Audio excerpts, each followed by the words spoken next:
Test plan வந்து இருக்கு. ஒவ்வொரு டெஸ்ட்டும் வந்து பாத்தீங்கன்னா 140 கொஸ்டின்ஸ் வந்து நம்ம வந்து கொடுக்க போறோம். நீங்க பிராக்டிஸ் பண்ண போறீங்க. சரிங்களா? இப்ப டெஸ்ட் 1 அப்படின்னா என்ன படிக்க போறீங்க? அந்த பிளானை வந்து நான் எக்ஸ்பிளைன் பண்ணிடுறேன். சரிங்களா? இப்ப 27ஆம் தேதி சாட்டர்டே வந்து உங்களுக்கு டெஸ்ட் இருக்கும். ஒவ்வொரு டெஸ்ட்டுக்கும் பாத்தீங்க அப்படின்னா 27ஆம் தேதி நடக்குதா? சோ அதுக்கப்புறம் பாத்தீங்கன்னா 30ஆம் தேதி 28, 29, 30 2 நாள், அதாவது 3 நாள் கேப் இருக்குன்னு வச்சுக்கோங்க. சரிங்களா? நீங்க வந்து டெஸ்ட் எழுத போறீங்க. ஒரு 2 ஹவர்ஸ்ல முடிச்சிட போறீங்க. அதுதான் உங்களுக்கு டைம். 27ஆம் தேதி முடிச்சிட்டீங்க என்ன பண்ண போறீங்க? அப்படியே அப்புறம் மறுபடியும் படிக்க போறீங்க. அடுத்து 28 கேப் இருக்கு போது 29 கேப் இருக்கு. மறுபடியும் 30ஆம் தேதி எழுத போறீங்க. சோ இன்னில இருந்து ஒரு 3 நாள் கேப் இருக்கு. மறுபடியும் டெஸ்ட் எழுத போறீங்க. அவ்வளவு விஷயம். சரிங்களா?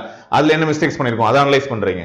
சோ அன்னைக்கு ஒரு half day போதும் இதை கம்ப்ளீட் பண்றது. உங்களுக்கு டெஸ்ட் முடிச்சுட்டு இது பண்றது, மறுபடியும் half டேக்கு அப்புறம் படிக்க போறீங்க. சோ இப்படி வந்து பிளான் போக போகுது. சோ ஒவ்வொரு வந்து 3 நாள் வந்து பாத்தீங்கன்னா ஒரு டெஸ்ட் இருக்க போகுது. சோ இந்த மாதிரி கம்ப்ளீட் பண்ணாதான் நம்ம 45 டெஸ்ட்டை வந்து முழுசா வந்து அப்டேட் பண்ண போறோம். சோ எது வரைக்கும் டெஸ்ட் இருக்க போகுது அப்படிங்கிறது எல்லா டீடைல்ஸும் நான் வந்து கொடுக்குறேன். இப்போ ஃபர்ஸ்ட் டெஸ்ட் அப்படின்னு எடுத்துக்கிட்டா எப்படி நம்ம கொடுத்துருக்கோம் அப்படின்னா மிக்ஸ்டா தான் கொடுத்துருக்கோம். சரிங்களா? உங்களுக்கு தமிழ்ல இருக்க போகுது, இங்கிலீஷும் இருக்க போகுது,